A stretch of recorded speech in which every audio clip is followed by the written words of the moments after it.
I remember reading a story. It was about a very famous singer. And, according to his own words, it's like there weren't any major problems in his marriage. They had been really in love, but he was on stage and he was singing and there was another female singer. And he just starts describing how when he was on stage and he saw her, how he just knew in that moment, she is the one. He ends up divorcing his wife and pursuing this other woman. To me, it was like, wow, that is such a worldly view of love.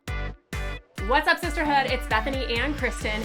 And we are talking about marriage vows. I have been hearing more and more marriage vows that go like this: as long as our love shall last. So to death do you part is no longer a thing. And put it to death. As long as our love shall last. And I am telling you, how can people in good conscience stand up there and think that's a good idea? I mean, it's like, there are really hard days. There are really hard times. And it's like, my love don't feel like it's lasting. So peace out. I mean, come on. I feel like we need something a little bit more solid and something that's going to at least set us up for success, So we're going to kind of unpack that and why the two of us think that those marriage vows are just a really bad idea. And with wedding season upon us, we would encourage you to seriously think through what you're hearing when you hear wedding vows, what you would want your wedding vows to be, and what they actually mean, because they're serious. Yeah, and what they represent. Yeah, what they represent. Because they're coming from a place of perspective, right? It's like a worldview that you're entering into marriage with, and your wedding vows represent that worldview. And I think in many ways, not in every case, but I think what your wedding vows say in so many cases will determine the strength and the longevity of your marriage based on how you're entering into your marriage, what kind of mindset you have. So there's a worldly way to enter into marriage, and then there's a very biblical way to enter into marriage. And as Christian women, which is what this is geared toward, we want to encourage you to really think carefully about your perspective about marriage, about that relationship, specifically about those vows, what they represent, and what God wants for us in biblical godly marriages. We want to say a quick shout out and a thank you and give you a free resource if you are like, man, I want to have a godly marriage one day. I want to know, how he, is he the one? We actually just did an entire podcast. Listen to episode 76. 75 or 76. 76, 77. Listen to 75, maybe. One of our most recent ones, and it's all about how do you know if he's the one. We really unpack a biblical approach to that. And one of the things that we give away is a free resource called 136 Questions to Ask in a Relationship to help you really get to know the heart of this other person and make that informed, wise decision on whether or not you want to commit the rest of your life to them. And you can get this for free at girldefine.com/questions. That's a freebie. Don't miss it. We also have a ton of incredible PDF downloadable resources on very specific, really helpful topics for you as a Christian woman, like this one, 5 strategies to find freedom from sexual sin, 50 question to deepen your friendships, battling sexual temptation, 5 strategies for thriving as a single girl. They go on. And these are a gift that we create every single month for everyone over on our Patreon platform. So you may have heard of it, patreon.com/girldefine. It's a platform where you can give $1 or $2 per video that we make, which might come out to $4 a month, $8 a month. It's not a ton. It's like a coffee or two. And by doing that, you link arms with all the sisterhood who is also supporting us and enable us to continue making this sort of content. You become the backbone. You become the support of this channel. And as our way of saying thanks, we create monthly resources to encourage you and help you. And anytime you sign up, if you sign up today, right now, you will get access to all of the past resources, this and so many more, these and so many others, plus all of the new ones we create going forward. So thank you so much for linking arms with us. Go to patreon.com/girldefined.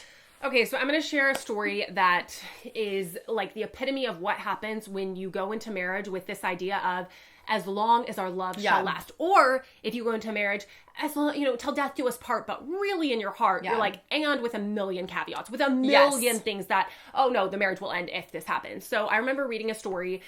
It was about a very famous singer, a male singer, and it was supposed to be this beautiful love story. That's what the whole purpose of this interview was. But to me, it was very depressing. I was like, that's not very exciting. Wow. It's not very encouraging for our marriages. So basically what happened is it's the epitome of as long as our love shall last. So it's this married singer, and, according to his own words, it's there weren't any major problems in his marriage. They had been really in love, but he was on stage and he was singing at this event, concert, whatever, and there was another female singer, very famous, very popular.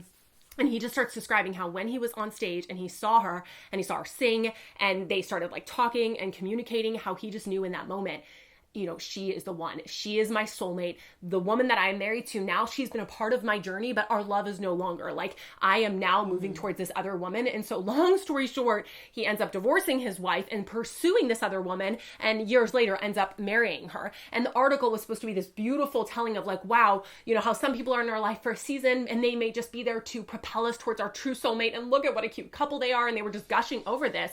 And to me, it was like, wow, that is such a worldly view of love. That is like not at all what a biblical covenant is. It's not at all what God designed marriage to be truly and, you know, permanently. It's this idea that as long as our love shall last, we will be together. Right. And as soon as our love fades, or I decide that this other person is my soulmate, then that chapter is over and I'm moving on. And I can see in the world's eyes how that might make sense. Like, there isn't a bigger reason or purpose for marriage, but we want you to just get a glimpse of truly what a covenant is all about and what marriage vows should actually be biblically. Yeah, and if you can fall in love, right? That term is very popular, very feelings-based. Relationships are often based on infatuation, this idea of a soulmate, this cosmic connection, like I found the one. Then what happens when, you know, if you fell in love, if you start to feel like you're falling out of love, if feelings and this feeling of connection and like the happiness of your relationship is what's sustaining you, like until our love shall last, it's like, well, what's making the love last? Is it truly just how happy you feel in the relationship? And when hard times strike or you see someone else that you feel more drawn to, that's the end of your love? Like, it doesn't last anymore. Now I'm falling out of love. Like, those are very popular terms. And it's this, to me, it's a very unstable, insecure place to be, because your love is based on something so shaky and something that's not permanent at all. Like, either of you could fall away or, you know, like fall out of love. It might not last for whatever reason. And to me, that just does not seem like a very secure way to even enter into your marriage. And so that is very much the world's way. But when we look in the Bible, when we look biblically and we say, okay, well, where did marriage come from in, like, at all? Like, okay, in the beginning, Genesis 1 and 2, we see God creating the man and the woman, creating this covenant, calling it marriage, bringing them together in this union, saying be fruitful and multiply. We see sexual intimacy in this picture. We see family in this picture. We see all of these structures that the God of the universe created and set into motion. It comes from God. Marriage was not our idea, people. Marriage was not our idea. It was not a cultural idea. It came from God. We see that in Genesis 1 very clearly. So here we have this institution, this God-ordained, God-defined institution, marriage. And then we see, okay, well, what is love? Is love really just emotion? Is it really just feeling? Is it infatuation? Is it Cupid striking me? Like, what is it? And when we see in scripture, we don't just see marriage as this isolated union just created for human flourishing and partnership, companionship, whatever. Like, it is all of those things, but we also see marriage like constantly from Genesis to Revelation linked to this bigger picture pointing to something. We see marriage is actually just a metaphor, a reflection of something so much greater, a spiritual reality. And what marriage on this earth is actually intended to point to is this covenant relationship that God has with his people. We see marriage in, you know, created in Genesis. We see Ephesians 5, God talking about, like, you know, Paul saying, like, what is this mystery? What is this marriage? Oh, the man is actually reflecting Christ, and the church, you know, and the bride is reflecting the church. And so it's this actually this greater mystery, this picture of God pursuing his bride, pursuing the church, loving us, his people, his children, loving us faithfully. And God actually calls it a covenant, which isn't a word we use. You don't really hear it in a lot of marriage ceremonies, but that's what God is saying. Marriage, earthly marriage, is supposed to mirror the covenant that God has with his people, that God has with his bride, the church. And a covenant, if you break down the definition, literally means a promise so strong it cannot be broken. It's not just, you know, until our love shall last, until we stay in love. God's saying, no. Earthly marriage is a reflection of my love for you. And my love for you as my people is a covenant. It's so strong, it cannot be broken. And so when you on this earth enter into that marriage covenant, you are portraying something so permanent, so lasting, so faithful. It's a reflection of me and my character. And so it's something that we should take so seriously. And when we enter into marriage, you know, I know for Zach and me, our marriage hasn't just been all rainbows and butterflies. We've had hard times. We have gone through hard stuff. And if our marriage was just about feelings and happiness in those moments, like, I don't think our marriage would be lasting, right? Like, we both choose, and our marriage is filled with blessings and like so much happiness because we choose to base our love on a choice to love the other person, to pursue and like cultivate our love. Like, over time, your love is cultivated and grows.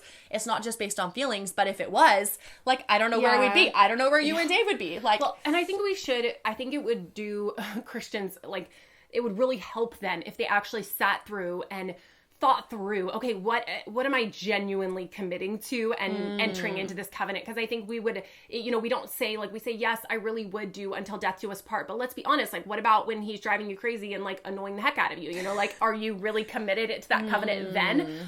What if you find out you find out you're, like, struggling with an addiction, pornography? Like, are you committed to the covenant and walking through those hardships with counsel, with help, with all of those things? Like, not just doing this on your own, like, going through these steps. Are you committed in those moments? So I think we think of all the sparkles and the butterflies and the rainbows, like you're saying, like, of course I'll commit to this covenant. Yes, I'll enter this till death do us part. But, like, maybe we should stop and think through some of the really hard things that can happen. Those things that make us feel very disconnected. Those things that make us, feel like I don't want to be in this anymore. Like, let's think of those things. And then, we don't have to actually stick them in the vows, but, like, let's talk through that with counselors, with mentors, and say, okay, yes, I am entering to this covenant, and I am thinking ahead of time of what those things can be. And yes, I am entering to this covenant, and I'm going to love just like Christ loves me and never abandons me, never leaves me, even though I'm a wretched sinner and constantly forsaking him. He pursues me and loves me anyways. And it's like, wow, that's the type of love we're supposed to be reflecting. We cannot do this on our own. Right. Like, we need Christ. We need his help. And I mean, that's one of the reasons we wrote Love Defined, because I don't know if we have it, because we want to help you gain a truly biblical, a true, like, full picture of what God-defined love actually is. And so Love Defined unpacks that. It unpacks a biblical view of marriage, of love, of how to go about dating to end up in a covenant that you are willing to make that choice in. So even if you're married and you're like, I need to go back and, like, relearn some of this, Love Defined would be a huge help to you. If you're single, dating, like, this book will be life-changing. And you can get this at girldefined.com/shop. Yeah. Anything else you want to say? Yeah, I would say go listen to the most recent podcast episode that just came out on Monday. That is really going to help you dig into more of this. We really unpack this idea of covenant love. How do you know if he's the one? But from a biblical standpoint. And then again, grab Love Defined, because the version of love that we are getting from Hollywood, from our society, from music videos, on social media, it is so shallow, and we can just look around at the brokenness, the devastation, the disillusionment. Like, so many people who have high hopes and high dreams get married and then find their life just shattered. And God wants so much more for us than that. He designed marriage. He wants to help us thrive for his glory, not just for ourselves, but we're both living and breathing testimonies of saying, like, yes, marriage is hard. We need God's help every day, but it's also beautiful. It's fun. Like, there's joy and happiness that we are also finding in our marriage, in this wonderful relationship. And it's even helping us to love God more as we experience the faithfulness of this earthly relationship.